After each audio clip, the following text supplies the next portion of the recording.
आज का ये जो मौका है, ये मौका मैं समझता हूं कि हमारी पार्टी ने पूरे देश में राष्ट्र के प्रति एक जो कर्तव्य की भावना है उसको दृष्टिगत रखते हुए भारत के कोने कोने में पार्टी के द्वारा आयोजित किया जा रहा है।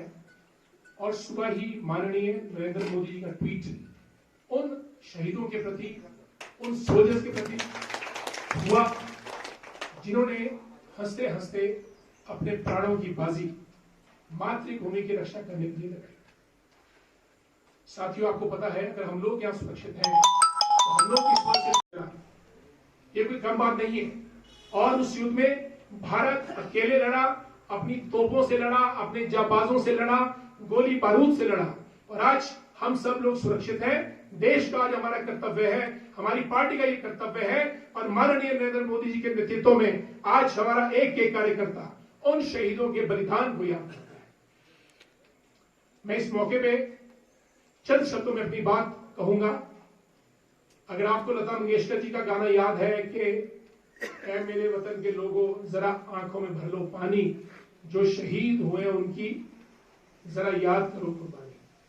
जिस घर का चिराग, हमारे सामने यहाँ पे बहुत सी महिलाएं बैठी हैं जिनके पति, भाई या अभिभावकों ने हंसते हंसते प्राणों की बाजी लगाई है। हमारा नमन है उनके लिए कि जिस घर का चिराग बुझता है उस घर की हालत क्या होगी। लेकिन आज हमारे देश के प्रधानमंत्री नरेंद्र मोदी जी ने वन रैंक वन पेंशन उसको थ्रू किया सोल्जर्स के लिए। दिल्ली के अंदर कारगिल वॉर मेमोरियल बनाया जिसमें सबके नाम अंकित है, और आज सुबह वहां पे उन्होंने पुष्पांजलि अर्पित की। यह अपने एक बहुत बड़ा काम था। द्रास में कारगिल वॉर मेमोरियल बना आर्मी के क्षेत्र में, ताकि चीन हो या पाकिस्तान हो या कोई अन्य देश क्यों ना हो, उसकी गलत निगाहें भारत पे ना पड़े।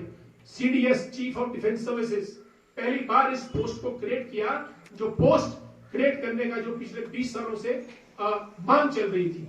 आज बिपिन रावत जी इस पद पे आसीन है। कहने का मतलब सीमाएं हमारी सुरक्षित है, सीमाओं पे हमारे जाबाज मुस्तैद है। सिर्फ देश के अंदर, जैसा हम कहते भी हैं, सबसे आगे देश, उसके बाद दल, उसके बाद व्यक्ति।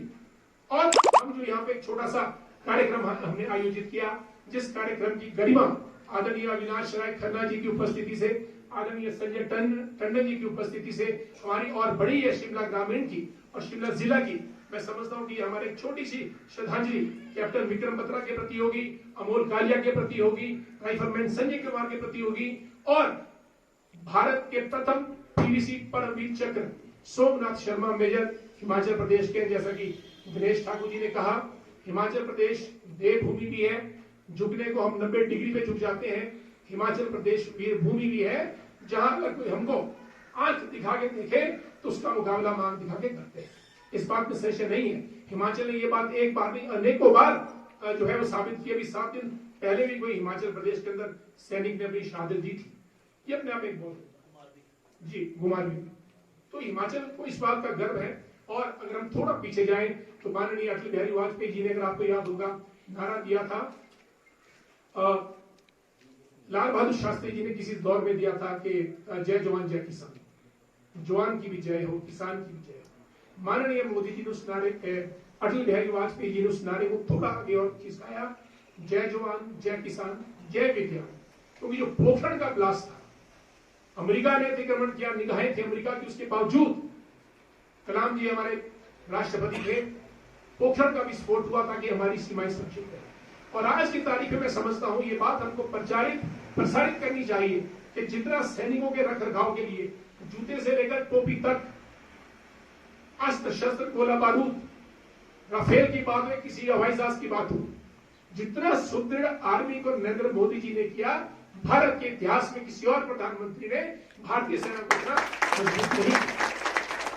मजबूती इसलिए कि देश के अंदर हमारा किसान काम करता है, हम लोग दौड़ भाग करते हैं, हम लोग समाज सेवा करते हैं, राजनीति के क्षेत्र में दुकानदार अपना सामान बेच रहा है। लेकिन इजराइल की तरह गलती से किसी ने आक्रमण कर दिया और अगर हमारी सीमाएं सुरक्षित नहीं रही तो हमारी पूरी मेहनत बर्बाद होती है। उस विजन को लेकर माननीय नरेंद्र मोदी जी ने हमारी सरहदें सुरक्षित की और देश के अंदर हम लोग भी आगे बढ़ने का प्रयास कर रहे हैं।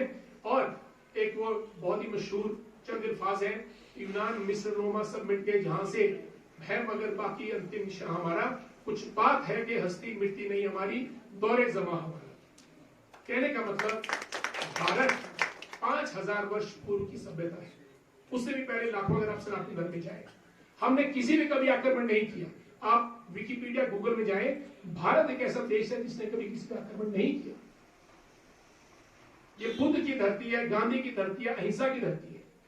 लेकिन अगर कोई हमारे ऊपर आंख उठा के देखता है तो उसका जवाब कारगिल की लड़ाई, जैसा कि पवन चौहान जी ने किया, दुर्गम क्षेत्र में थी, हमारे 559-560 सैनिक शहीद हुए, और आज देश जो है नमन करता है, और हम सब लोग मिलकर उन शहीदों के प्रति अपनी कृतज्ञता अर्पित करते हैं, और छोटी सी ये भावना दिल में लाएंगे, और ये शपथ भी हल्की से हम लेंगे कि देश के ऊपर अगर हमारा नौजवान लड़ रहा है तो देश के अंदर हमको भी अपने गांव में, अपने शहर में, अपने कस्बे में या अपनी कॉलोनी, मोहल्ले में उसी भाव से लड़ना है जिस भाव से, निस्वार्थ भाव से हमारा सैनिक सीमा पर गोली खाने के लिए तैयार खड़ा है।